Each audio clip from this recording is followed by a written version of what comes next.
নমস্কার বন্ধুরা। আজ কলকাতা ছাড়ার দিন, আর এই মুহূর্তে দাঁড়িয়ে মনটা কেমন যেন ভারী ভারী হয়ে উঠছে।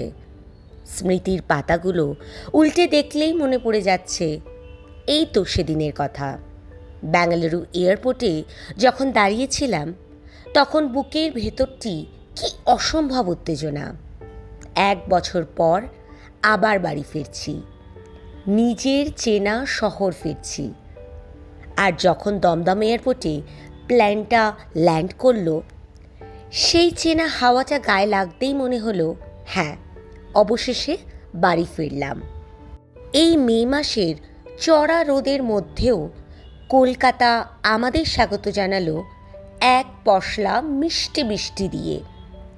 তপ্ত শহরের বুকে সেই প্রথম বৃষ্টির ফোঁটা আর মাটির গন্ধ, উফ, জাস্ট ফাটাফাটি। তার পরের দিনগুলো যে কিভাবে কেটে গেল বুঝতেই পারলাম না। কতদিন পর বন্ধুদের সাথে দেখা, আড্ডা, আর ফ্যামিলির সবার সাথে হইচই। আর কলকাতায় এসে স্ট্রিট ফুড খাওয়া হবে না তা কি হয়?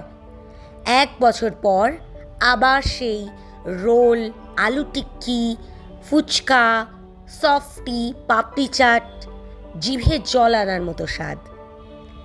সবচেয়ে মনে রাখার মতো দিন ছিল প্রিন্সেপ ঘাটের সেই বিকেলটা।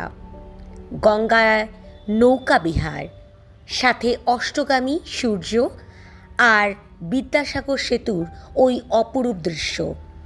ঠিক তারপরেই বাবুঘাটে গিয়ে সন্ধ্যা আরতি দেখা মনটা এক অদ্ভুত শান্তিতে ভরে গিয়েছিল। আর বহু বছর পর দক্ষিণেশ্বরের পাশাপাশি কালীঘাট মন্দিরে গিয়ে পুজো দেওয়া, মায়ের দর্শন পাওয়া, সত্যি নিজেকে খুব ভাগ্যবান মনে হয়েছিল। আর শপিং, সে তো এক ম্যারাথন রান।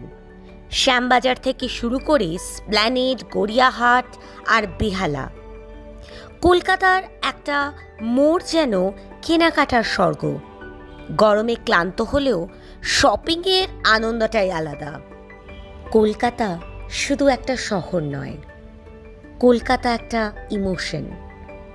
আজ যখন ফিরে যাচ্ছি, তখন শরীরটা যাচ্ছে ঠিকই, কিন্তু মনটার একটা বড় অংশ এই শহরটাতেই ফেলে যাচ্ছি, আবার আসার অপেক্ষায়।